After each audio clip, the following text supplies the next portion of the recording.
and a very warm welcome to everyone joining us today for this special session of the Yoga Awareness Expert Lecture Series. As many of you know, Central Council for Research in Yoga and Naturopathy under the Ministry of Ayush, Government of India works to promote yoga and naturopathy and to support scientific research in this field. Taking this mission forward, Central Research Institute of Yoga and Naturopathy CRIYN JHAJJAR is growing fast as a leading center of excellence. Today, it is a great honor to welcome a very well-known person in the yoga world, Dr. Ananda Balayogi Bhavanani, sir. Sir is a medical doctor and a traditional yoga teacher. He received a gold medal in MBBS. He also has a MD in alternative medicine and a diploma in yoga science. Dr. Ananda is a famous yoga expert and researcher right now. He is the director of ISCM at Sri Balaji Vidyapeeth University, Pondicherry, chairman of ICYER at Ananda Ashram and a professor of yoga therapy. He is a member of expert groups under the Ministry of Ayush and the Yoga Certification Board. He also works as a WHO consultant at MDNIY. He is the Joint Secretary of Indian Yoga Association and Vice President of Yogasana Bharat. He has written 35 books, made 19 DVDs, and published more than 400 research papers. He received the Yoga Chikitsa Ratna Award in 2025 and the Puduvai Kalai Mamani Award in 2016. He is the son of well-known yoga masters Dr. Swami Geetananda Giri and Yogacharini Ammaji. He is also a classical singer, music composer, and dancer. He has traveled to more than 20 countries for yoga programs. Sir, we all are excited to listen to your talk on salutogenesis and yoga therapy. A very warm welcome to you, sir. Namaste, Swagatam, Shubdinam, and thank you for this kind invitation from CCRYN to give this talk today.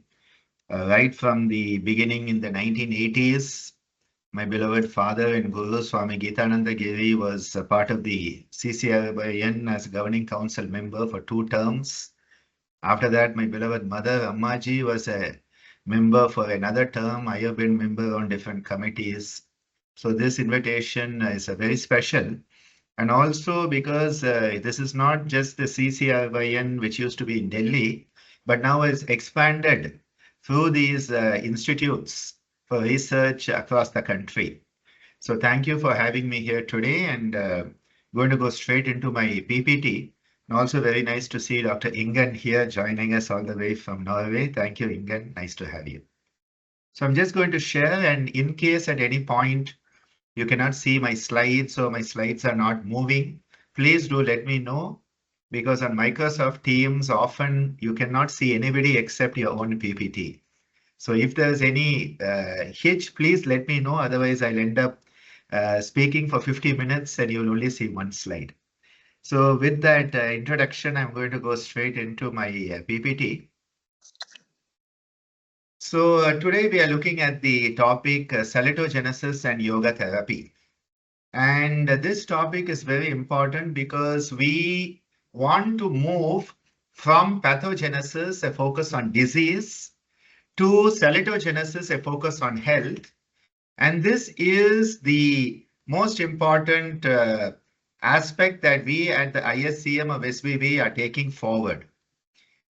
Now, to give you a bit of background, for a long time, there has been a lot of friction. There's been a lot of duality, dichotomy, that we had what is the conventional modern medical system that has become part of the healthcare across the planet. And then we had our traditional systems, which were labeled as alternative. So we ended up with modern medical system or allopathy, and we ended up with alternative medicine. And this word alternate immediately creates antagonism and friction. Because the moment you say alternative, it is either you or me. We both cannot coexist at the same time. So there's a lot of friction. This then grew into the term complementary, And complement means to support each other. So here, how can our traditional modes of healing support the modern medicine, and how can modern medicine support the traditional modes comes into play. But then the future which is happening right now is of integrative medicine, where instead of you or me, which became you and me, it is now us. We are a team, whether it is what used to be called alternative and complementary, or whether what it is called as the modern system, they all work together. And the World Health Organization over the past few years has propagated what is known as TCI medicine, traditional, complementary, and integrative medicine. And I wish to put forth that especially yoga is definitely an important component of what is being taken forward in the name of TCI medicine. Health is a dynamic continuum, and our Indian tradition understands it is a dynamic continuum of human nature itself. The lowest point on the continuum is lowest vibration and death, what could be called the lowest amount of prana or aprana, the absence of prana, that is death. The highest point, the highest vibration, is a conceptual awareness about immortality. Now, does it mean we don't die? No, of course, everybody who's born has to die someday. But we can understand that this body may die, but we as an individual entity, the self, never dies. And so in between this death and immortality ends of the spectrum, we have what is called normal health and disease. But for most people, if you say, what is health? Well, it is a state where I can function without hindrance. Can I do my normal activities? Well, I'm healthy. And if I cannot, I'm not healthy.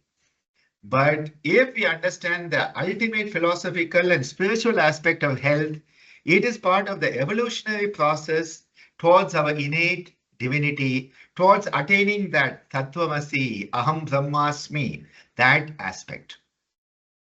We can look at health in a 4-quadrant manner. So the quadrant 1 is where we have the normal health. Quadrant 2, there we are physically healthy but mentally stressed or unhappy. Quadrant 3 is the negative one, where both physically and mentally we are ill. And quadrant 4 is negative physical but positive mental.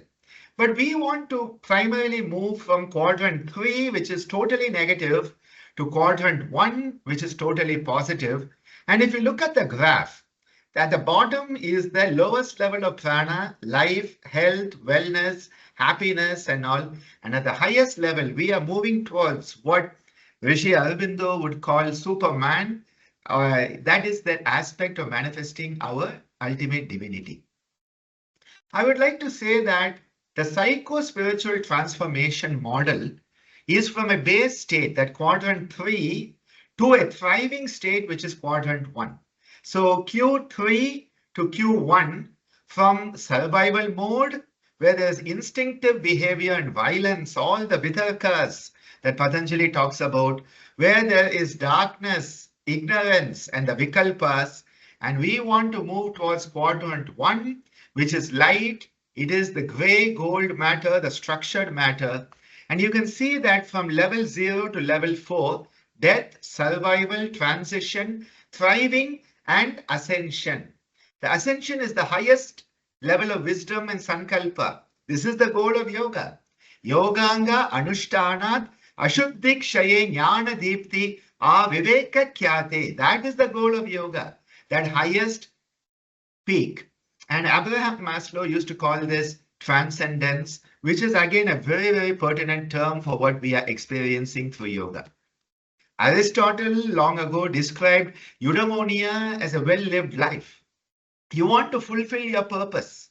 In Indian culture, we call it swadharma. The Japanese call it ikigai. Maslow called it self-actualization. And we want to have what is called a sense of coherence that is essential for salutogenic well-being. So yes, what is this salutogenesis? The father of salutogenesis, Aaron Antonovsky, who was a social scientist, from Israel. He codified this in the late 70s and early 80s, where from Latin salus, the health, and Greek genesis, the source. The sources of health is what salutogenesis is all about. And he showed that those who are relatively unstressed are more resistant to illness. They are more resilient. And he suggested that this experience of well-being, what we call sukha, is the sense of coherence. And not only must we understand this, as a therapist, we have to communicate it to the care seekers, our clients, our patients who are coming to us. And in that point, it becomes what is called sense of coherence, sense for coherence. So we move from sense of to sense for. Now, what is this sense of coherence? It is a pervasive, long-lasting, dynamic feeling of confidence, where we understand there's high probability that things will work out as well as can be expected. And this has shown strong positive correlations to perceived health, mental health, and quality of life. The three components of salutogenesis sense of coherence, SOC, is comprehensible, that is cognition, my world is understandable. The second is manageability. Can I cope with my world? Can I know how to manage it? And the third is motivational, my world has meaning. So right now, for any of our participants, if you feel your world is understandable, you can manage it, and it has meaning, congratulations, sense of coherence is high in you. But sadly, most people on this planet today, they don't understand the world at all. They don't know how to manage it at all, and they often feel it has no meaning. When you cannot understand your life and your world, when you cannot manage it, and when it has no meaning, it becomes a sense of incoherence. And that is where disease, illness starts to manifest. So pathogenesis looks at disease, how to avoid it, and enables you to live, stay alive. Salutogenesis looks at health, manifesting your potential. It is proactive. You want to manifest what is called promoting positive health. And that is where yoga comes in. And you want to live life fully. You don't just want to survive. You want to thrive. You want to be nourished, and you want to nourish others. So the illness-wellness continuum, the treatment paradigm, which is pathogenic, looks only at sign, symptom, and disability. What to do to help this person manage the dukkha, the suffering. But salutogenesis understands the dukkha and then says, can we go beyond just problem solving? Can we manifest the highest potential through awareness, education, and growth? So here we see that salutogenic wellness paradigm does not, and I'm going to repeat this, does not negate pathogenesis. We don't say, oh, you don't have disease. Yes, you have a disease, but that is not who you are. That is not where you stop.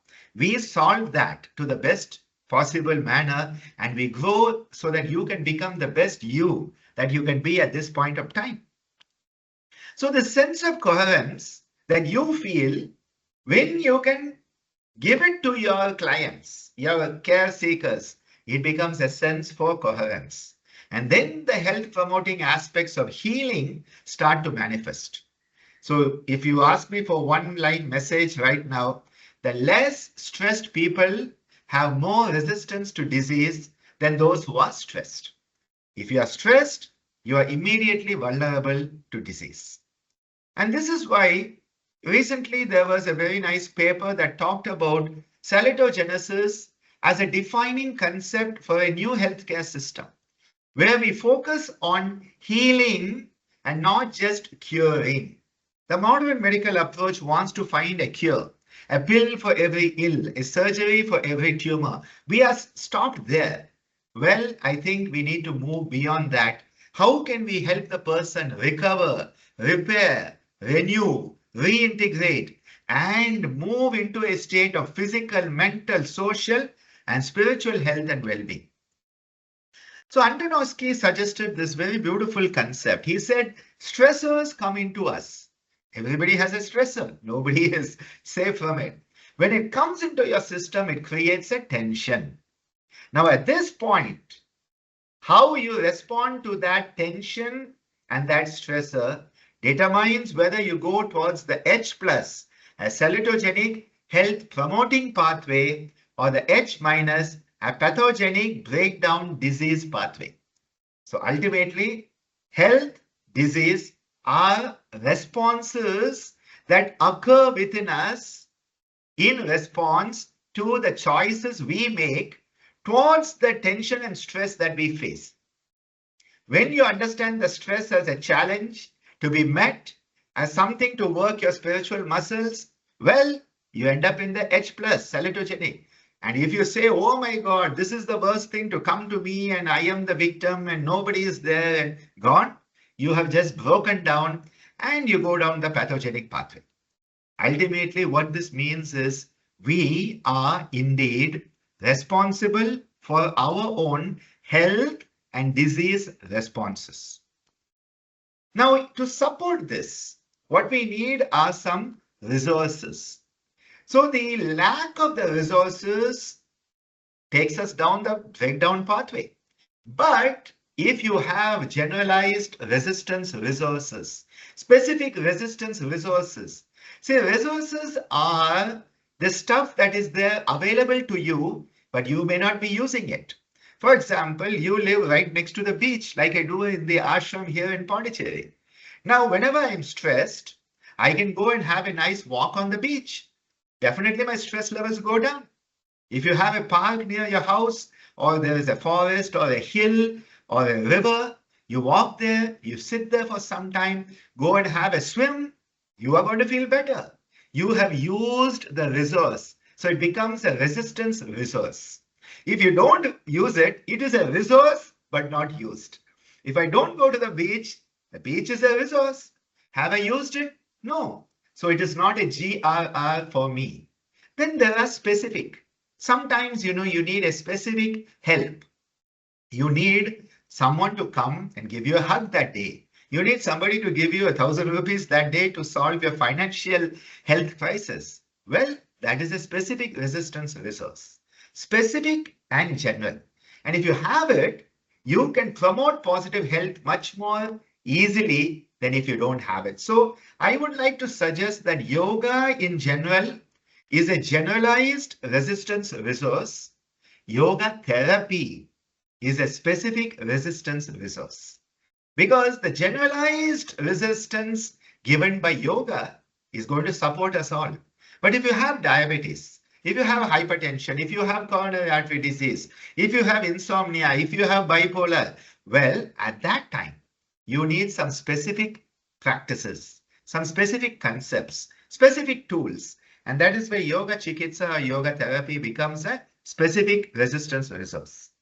So you can see that if you have the resources, the sense of coherence with the resources helps you move in the green side, salutogenesis, total health. But if you don't have it, the resistance deficits pushes you down the red side towards death. So as a healthcare practitioner, be it any form of healthcare, I think we need to shift our paradigm from what did I do today to treat disease and illness to what did I do today to create health and wellness. And this is where yoga, where we bridge the traditional with the modern, is so important. Just yesterday, I looked up on PubMed and 10,230 papers are there in PubMed. PubMed is the gold standard on yoga therapy in PubMed. So much work is being done. That resource is amazing. Are we using it? Are we following any of those papers? Are those papers which are amazing influencing our therapeutic protocols? Well, takes a long time from something which is published to become bedside. It's a long time. To be a competent yoga therapist, because we are talking about that today, you need both your head, your intelligence, and your heart, empathy to work together. And we need to be willing to learn at all times. The moment you say, I know it all, you are dead.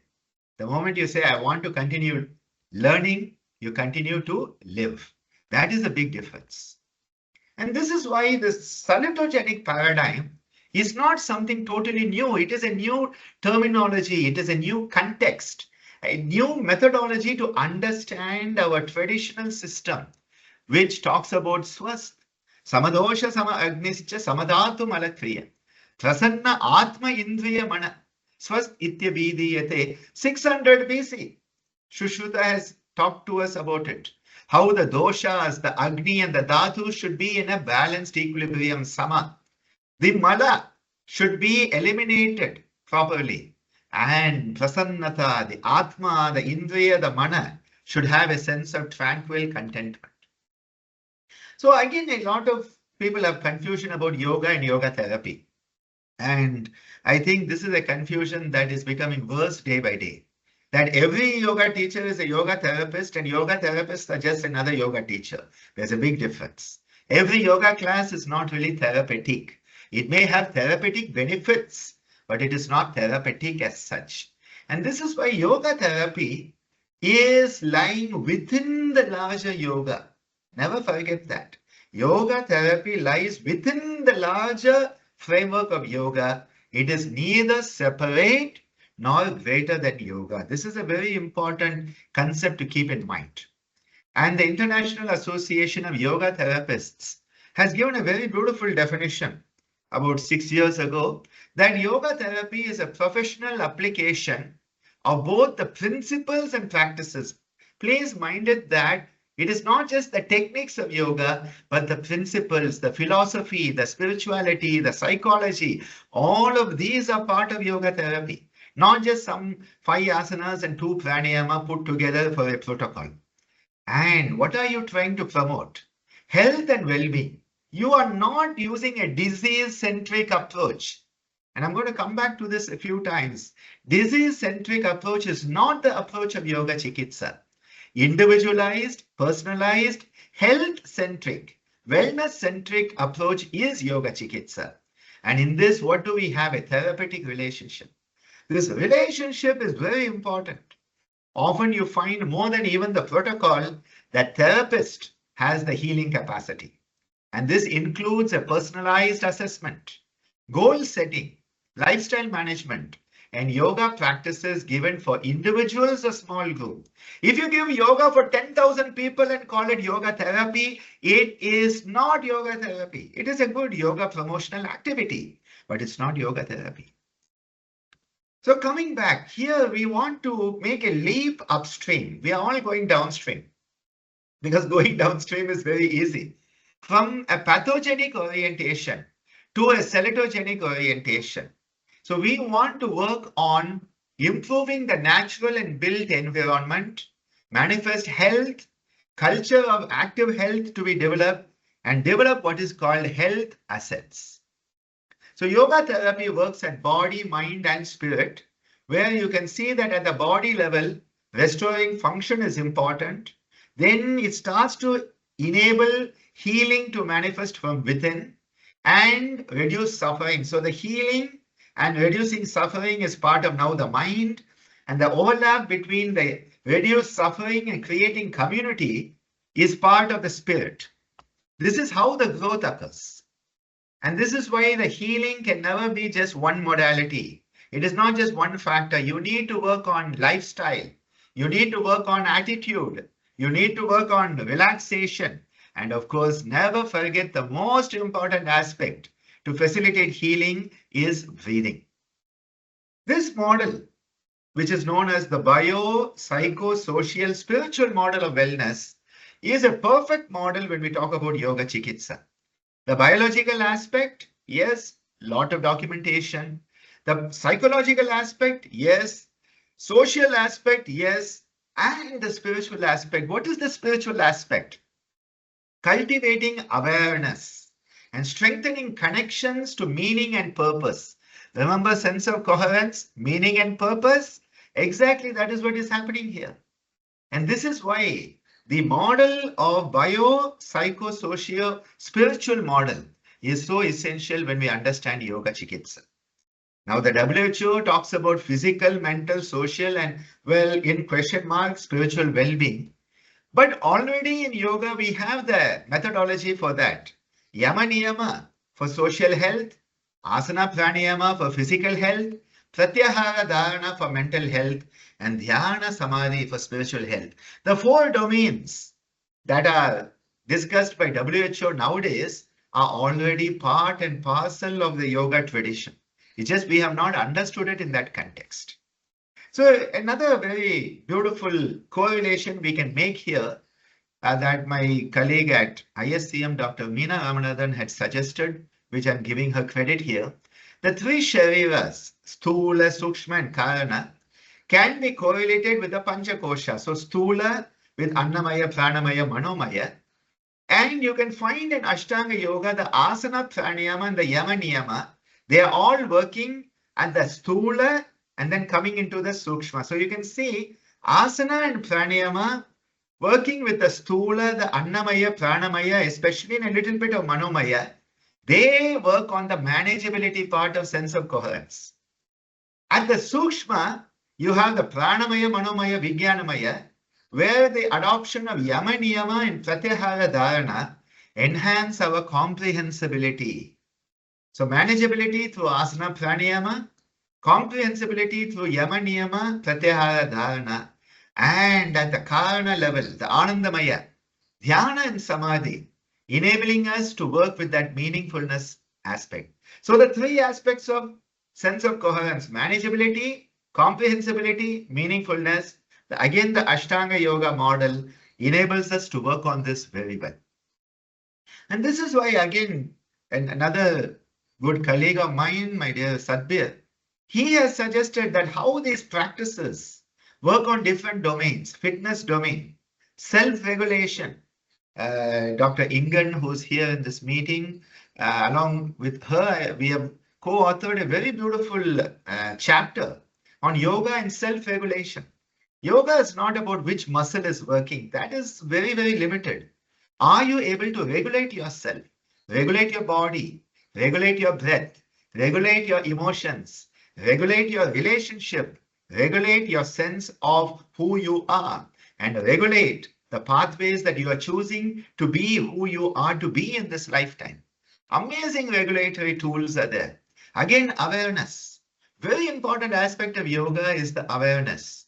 You develop attention, mindfulness, concentration, cognition, and vairagya, metacognition, where you can understand yourself in a dispassionate manner and you can understand what are the problems, what are the solutions, and you can understand how to move from problem-minded mindfulness to solution mindfulness, or problem orientation to solution orientation.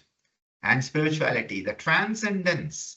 Yoga is all about transformation and transcendence. And that is why the peak of the 8 aspects of the pyramid by Maslow talks about transcendence. Here, where you can go beyond the me, go beyond your individuality and understand you are part of something much bigger. That is where you grow.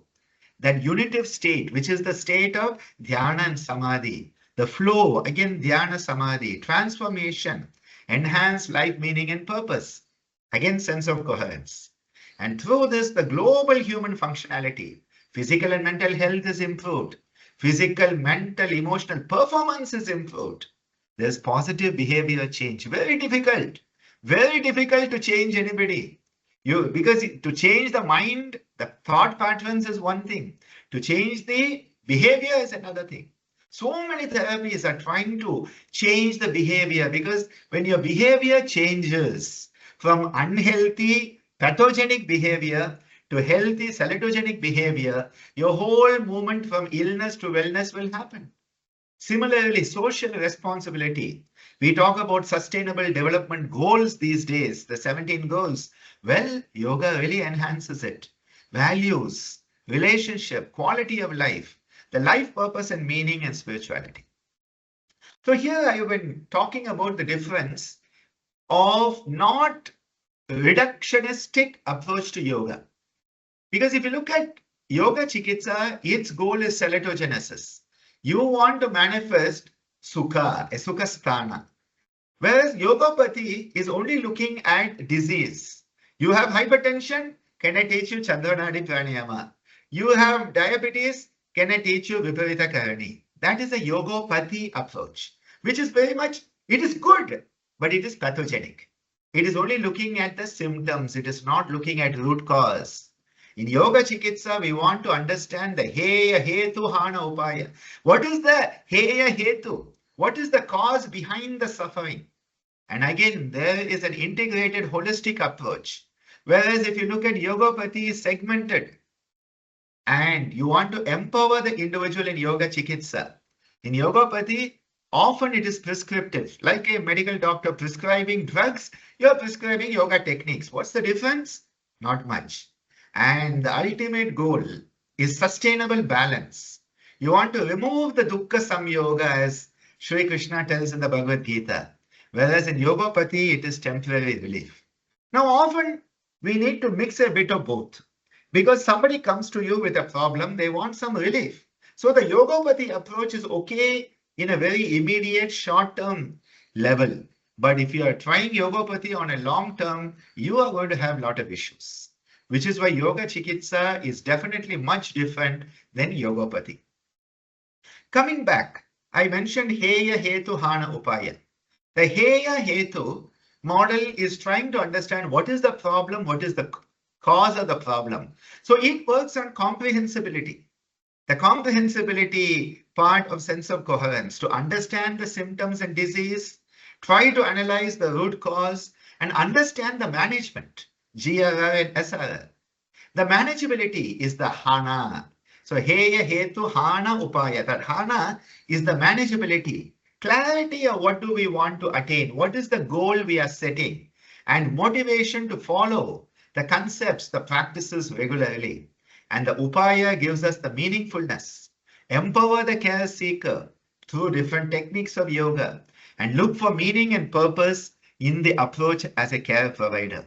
So we can see that Heya Hetu Hana Upaya model of Yoga Chikitsa, the three aspects of the sense of coherence, they again go very well together, which is why I believe that Yoga Chikitsa is definitely a salutogenic orientation in healthcare that can change the whole paradigm from focus on disease to a focus on wellness and health. Now, how does this happen? These are good theories. In yoga, we talk of Adija Vyadhi, Anadija Vyadhi from Yoga Vashishta. But it comes in through the psychoneuroimmunological pathway, the nervous system, your immune system, your endocrine system. And if you look at this chart, you will see that when we have major life events, when there are environmental stresses, when there's trauma and abuse, all of this comes into the individual and they perceive it as stress. The perception of stress through threat, helplessness, pain, vigilance.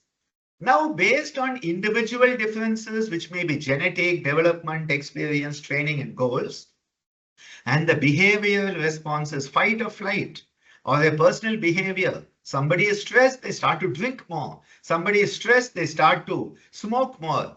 They go into unhealthy choices. That is a behavioral response. And then you have the physiological responses that are going to change when you are stressed. That is called homeostasis when it is normal and when it is altered. Altered homeostasis in response to chronic stress is allostasis. Allostasis is altered homeostasis in response to chronic stress, and this tries to keep adaptation. You are not normal, but you want to look normal. You are not normal, you want to feel normal. You are not normal, you want to appear to be normal, and you keep on, play acting and showing a brave face, and then one day there's nobody to face. We see it with so many people, apparently healthy, apparently everything is going good, and suddenly you hear they have died of a heart attack. The allostasis is so built up, it becomes allostatic load. This is like an elephant sitting on your shoulders the whole day. An elephant on your shoulders for a few seconds is not bad.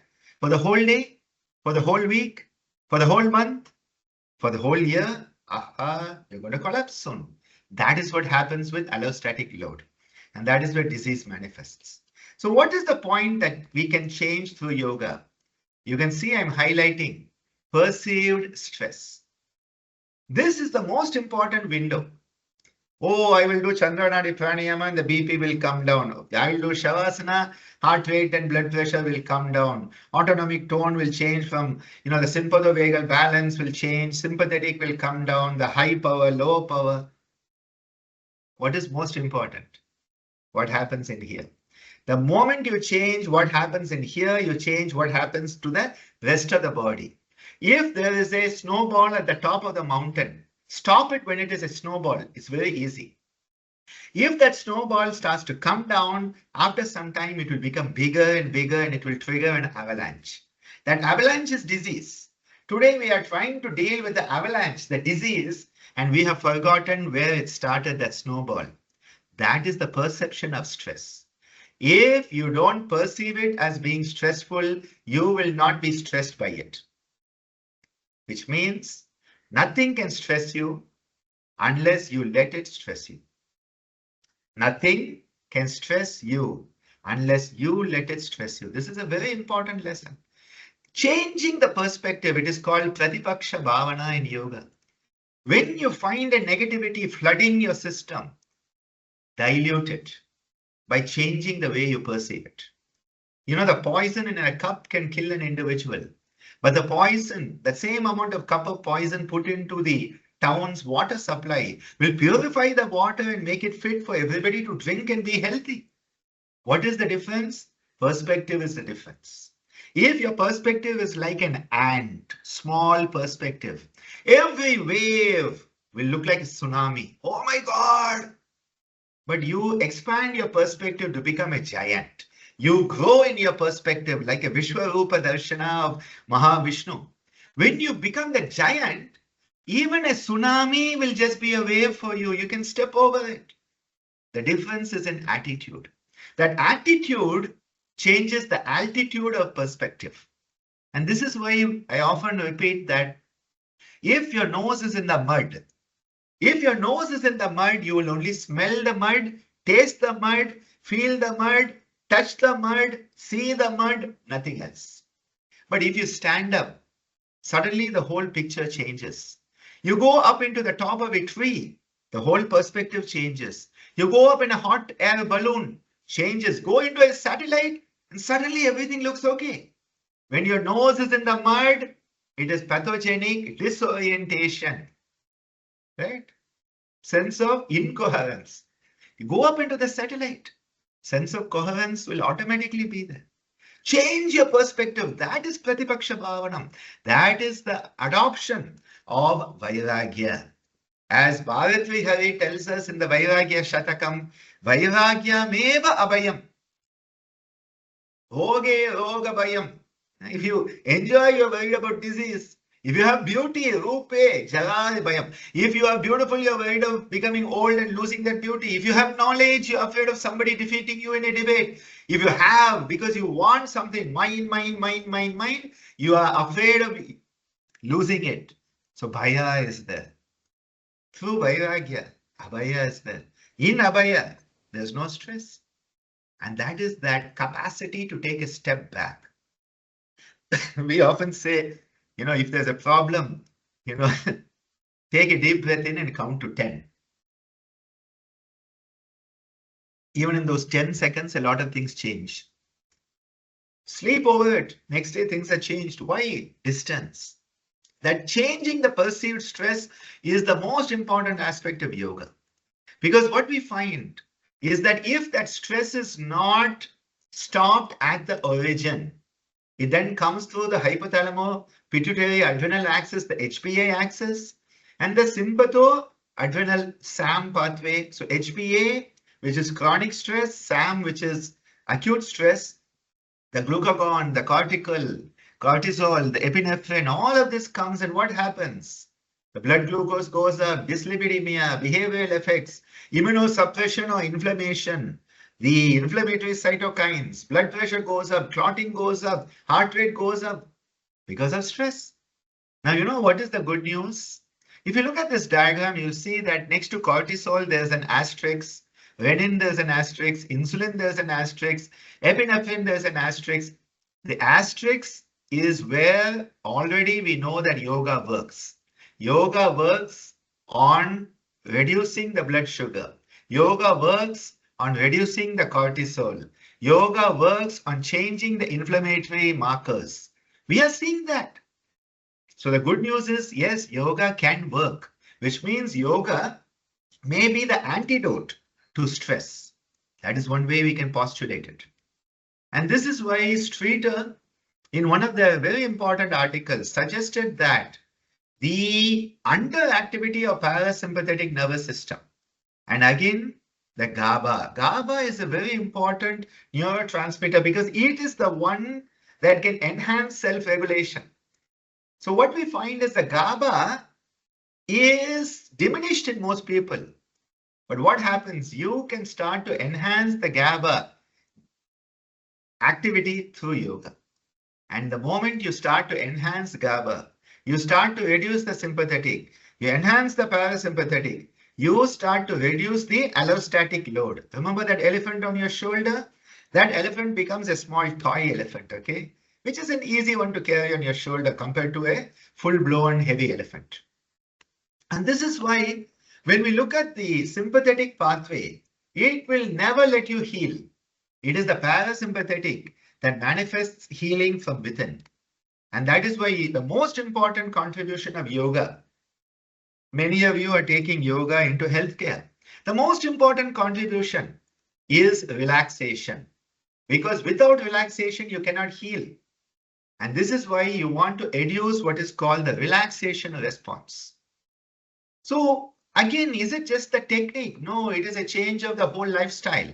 And we know achar, vichar, ahar, vihar, vyavahar are so important. These are the 5 pillars of a yogic lifestyle. They are simple choices, daily practice that enable lifelong health and happiness. Because the Bhagavad Gita reminds us, you can be your own best friend or worst enemy based on how you relate to yourself. So the achar, are you living your values? What type of exercise are you doing? How are you exercising? Is it mindful? Vichar, how are you thinking? Are you just blaming others, worry and self-doubt, or are you accepting yourself? Are you developing responsibility? Gratitude is the highest attitude. Aha, what type of food are you eating? When you feel hungry, what is the food you eat? And Vihar, how are you relaxing? You know, people think they want to relax by watching a movie, drinking, smoking, and endless scrolling. That is burst stress. And that is why that is also important. And how do you relate with others? How do you relate with yourself, your family, your friends, and with society?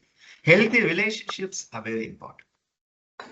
And in 2004, the Samuli Institute brought out what is called an optimal healing environment.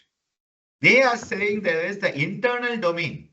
One is how do you create an internal environment of personal wholesomeness. Interpersonal is the relationship environment. Behavioral is the healthy lifestyle.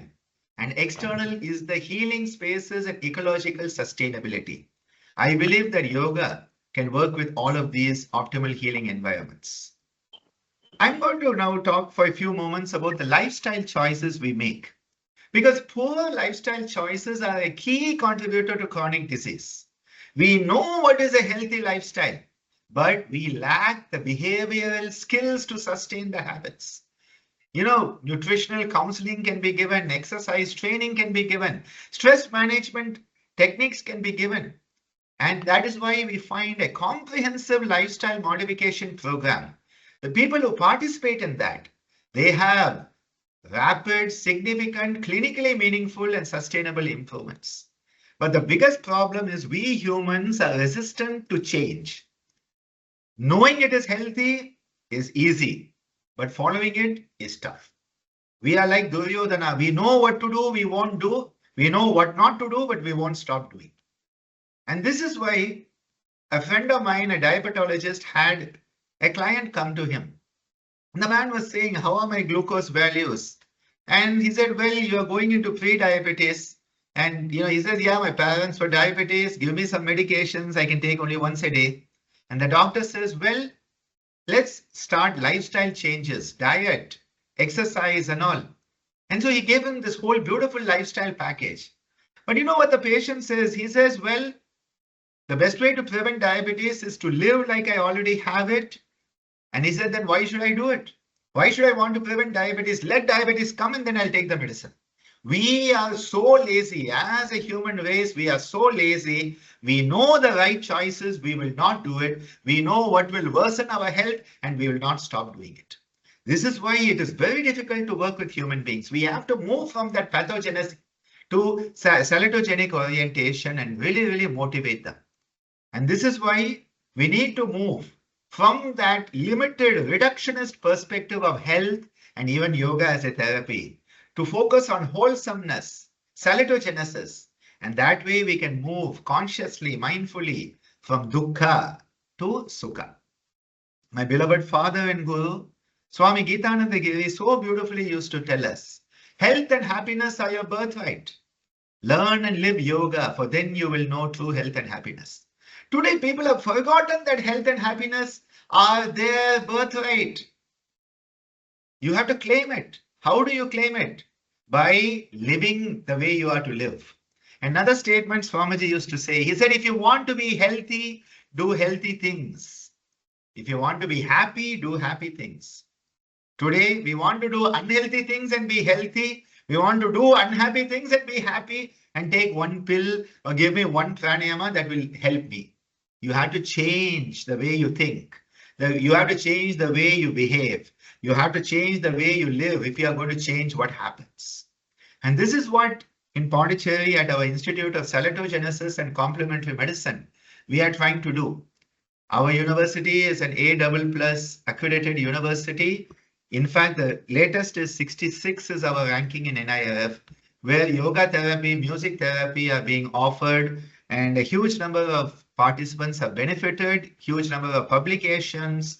Our students in the healthcare university are all getting yoga, different events are done, including with MD&FI. Just 2 weeks ago, we did our yoga day countdown at Pondicherry also. And the yoga therapy in a clinical setting, you can see in COVID times, again, work with special children and all. And again, in every ward, yoga therapy right in a modern medical institution, very rare in this world, but yes, it's happening in Pondi. And in the community also, a lot of work happening. You can see our medical students right in the classroom having their yoga practice whenever we are doing it. And in fact, next week, we are starting a new program for all the inmates on our university campus. The nursing staff, when they come, all of them get a yoga orientation before they even become a staff nurse in our hospital. And always I end by giving my gratitude to K.R. Sethuraman sir, one of my professors of medicine and a mentor, who reminded us that becoming wholesome is what healing is all about. Just eradicating the disease is not enough. Just controlling the disease symptom is not enough. That individual wants to have that sense of purnatva. Purnam, that purnatvam is what you want to enable the individual to have. And that is what we are trying to do at our university. And along with that, these concepts we are taking forward by different courses online. For example, a Geetananda Yoga Chikitsa that now is going on to the 3rd module out of 4 modules. We have a program starting 14th of May on Yoga Nidra, and of course another program starting in June, which is looking at concepts about yogic life, traditions, therapy, techniques and all. And like that, we continue to take things forward so that each and every person can benefit from what is being done and not just leave it in Pondicherry, but take it across India, and not just leave it in India, but take it across the whole planet. So I think I will close my presentation at this point, and if there are any questions, I think we have about 10 minutes to address them. Thank you so much for this opportunity.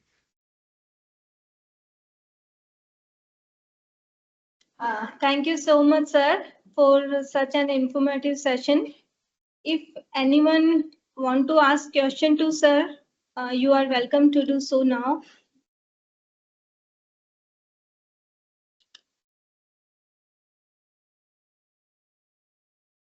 Uh, okay. Sir, it looks like all questions are already answered because you explained this topic so clearly, so beautifully.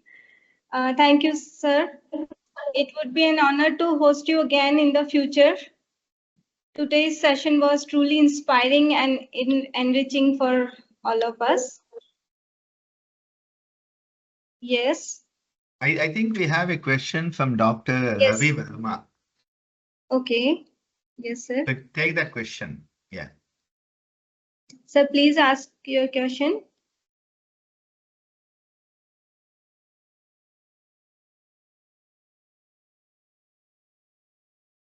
Okay.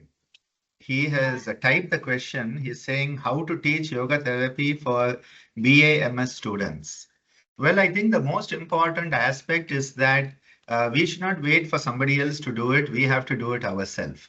We did not wait for the NMC to tell us to teach yoga to MBBS students. We started 10 years ago teaching MBBS students and nursing students. What is very important is to understand that the student needs to be given an experience of yoga first.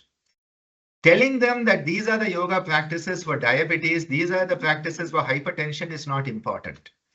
Give them an opportunity to experience yoga. So when the student experiences yoga, they will know how they feel. When they start to know how they feel, they will then want to help their patients to feel like that. So today what we try to do is we say, I'll give you a booklet on yoga for diabetes by the Ministry of Ayush, and you distribute to all students, let them read it. Nobody will read it. Nobody will read it. You have to give them the session in a way that they will experience it. What happens when they do yoga nidra? Let them experience it.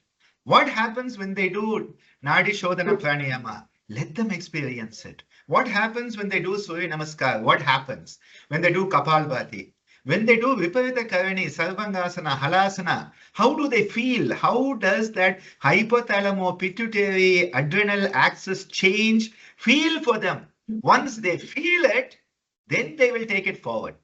So I think today the biggest mistake we are making, we think we'll make one syllabus, the government will tell us to implement it, and then we'll have 1 hour per day where they will have the yoga. It will never change that way. Change will not happen that way. Change will happen from the individual. So what we try to do in our university, be it physiotherapy, allied science, MBBS, dentistry, pharmacy, we make sure it is part of either co-curricular or curricular activity. So we have made it as an elective. So I think that you can introduce it as an elective, 1 or 2 credit elective course is a good idea. So if you introduce it as an elective and give them, 60 hours, 15 hours of theory, 45 hours of practice, it will be a good way to take it forward.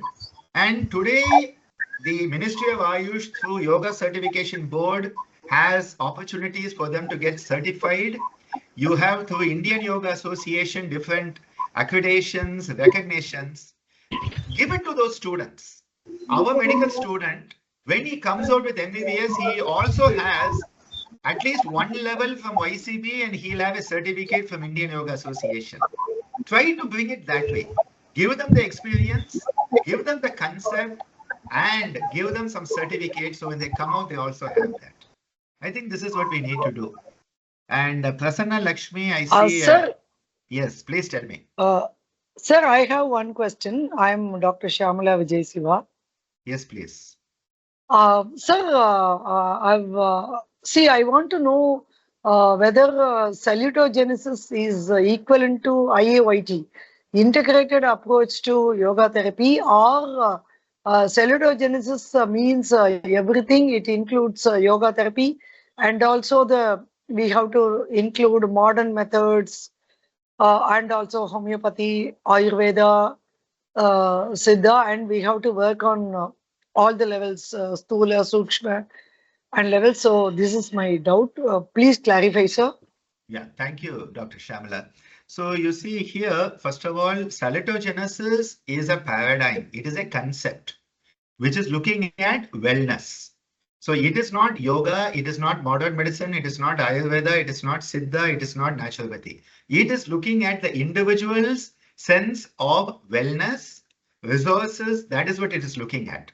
So from the perspective of yoga, I have presented how yoga can be understood with the salutogenic paradigm. Through homeopathy, we can also work with salutogenesis. Through naturopathy, we can work with salutogenesis. Through allopathy, we can work with salutogenesis. With psychology, we can work with salutogenesis. So salutogenesis is a paradigm. It is a framework.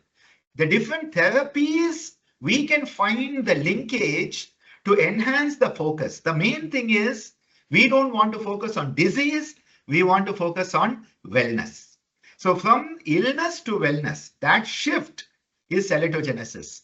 Integrative approach of yoga therapy, that is now a model that has been suggested. So it is a model. And again, integrative medicine is a model. And I will say that the model of integrative medicine should be brought in at patient care level. I am Yes, a firm proponent of integrative medicine for the patient, not at training level. I want Ayurveda Acharyas to be Ayurveda Acharyas, naturopaths to be good naturopaths, homeopaths to be good homeopaths, yoga therapists to be good yoga therapists, allopaths to be good allopath. But then when it comes to the patient care, that patient should have access to the therapy that is best for them. Somebody comes in with a chronic illness. Modern medicine doesn't have answers. Our traditional system has answers. So let that patient have access to the traditional system. Somebody comes in with appendicitis. Traditional systems do not have an immediate answer. Modern medicine has it. So when they need an acute emergency, give them modern medicine. Once that acute emergency has been dealt with, let the traditional systems, the IKS systems, the Indian healing modes, let them come in. Then it becomes integrative. Today we have misunderstood integrative medicine.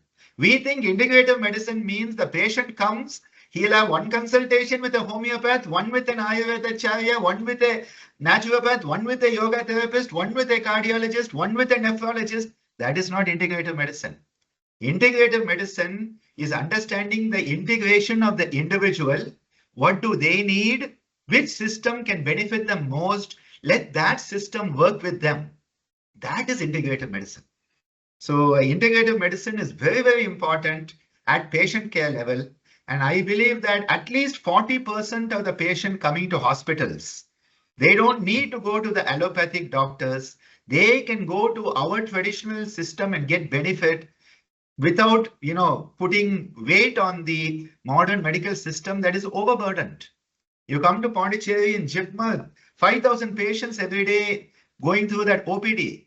How will they get any quality of care?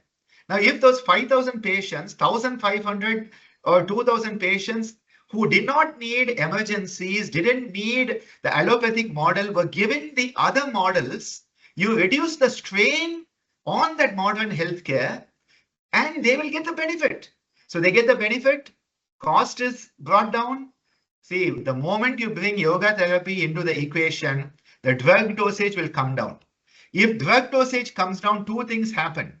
Cost of drug will come down because now you don't have to spend. Earlier, you had to take 5 drugs every day for the whole month. You spend 5,000 rupees on your medicines. Now you only have to take 3 drugs. You're spending 3,000. You have saved 2,000 per month, which means that most probably you will continue medication when it is 3,000. You will stop it when it is 5,000. People stop medication in chronic disease mainly because of cost. Second is side effect. When the dosage is more, the side effect is exponential. When you reduce the dose, if you reduce the dose by half, immediately 90% of the side effects are gone. So if there are no side effects and it is cost effective, the patient will most probably complete that course of treatment. So yoga therapy is not against modern medicine. Yoga therapy and modern medicine can work together to help our individuals. Okay, okay. Thank you so much, sir. Well explained. Thank you so much. Sir, I've done MSc Yoga Therapy and also MSc Yoga. And I've done psychology also. So can I combine all? And I'm a homeopathic doctor. So first, while taking the case, we can know what is the cause. Uh, so then based upon that, there are many causes. One is maintaining cause, exciting cause, like that. So for acute cases, we need to address the exciting cause. For chronic cases, we need to address the maintaining cause. And we have to address the manomaya kosham that we can do with the psychological approaches, whether to bring a change in the thoughts or to bring a behavior in by means of lifestyle. And then slowly we can reduce any system of medicine, whether it is homeopathy, allopathy, or Ayurveda. So in that way, we can bring the shift in the paradigm, that is the continuum from the disease to the wellness. I feel I understood from your Absolutely. Speech. You are 100% correct, Dr. Shamala. And please Thank you make so sure much. that in any healthcare system, the most important person is the patient, the care seeker. Yes, sir. That is the most important. The first priority should always be the individual who's seeking care in a healthcare institution. In an educational institution, first priority should be the student who's seeking knowledge. Yes, sir. If we keep that in our mind, our priority, if it is correct, we will make sure that we transform the whole society. Yes, sir. Yes, sir. Absolutely. Thanks Thank a you, lot, thank you. sir. Thank you so much. Wonderful session, sir. Thank you. Thank you. I think we are ready to close now.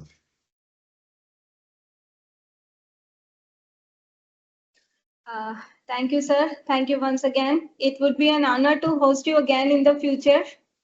Today's session was truly inspiring and enriching for all of us. We are deeply grateful to you, sir, for sharing your knowledge. Thank you. Thank you once again. Thank you so much and have a wonderful day, everyone. Namaste, sir. Can I ask one clarification? That is, many people who are addiction, for them, how can we bring about the positive behavioral change by, can you give me some valuable tips? Some person, they are a drunkard and all, young age and adolescent, they know that they should not drink, but come from the poor community. When he is coming and pleading me, so how can I help him to change his behavior? Even though I'm giving some pranayama and other thing, please, I need your wise input in that. Yes. What I will suggest is we take this up on another day, because that itself is worth another half an hour of my talk, and I don't think it would be the right thing. But all I can say is that it is not just about knowing what is right, but having in your heart the conviction to do the right thing. So we need to cultivate a change in behavior by a change in attitude. And this is where the yoga practices will help strengthen the power of choice. See, the person who knows it is wrong to drink still wants to drink because they don't have that strength. That strength will come when you approach through the practices. All the yoga practices will strengthen the Annamaya, Pranamaya, Manomaya. When the Manomaya is strengthened, the Vijnanamaya will be strengthened. If the Vijnanamaya is strengthened, the choices will be correct. So there is a way to do it. We are doing a lot of work in de-addiction at Pondicherry. So please be in contact and I'll put you in touch with Dr. Balaji. We are doing amazing work in de-addiction and you can learn a lot from those examples. Thank you so much. Thank you so much. Thank you so much. Gratitude. Thank you, everyone. Have a wonderful day.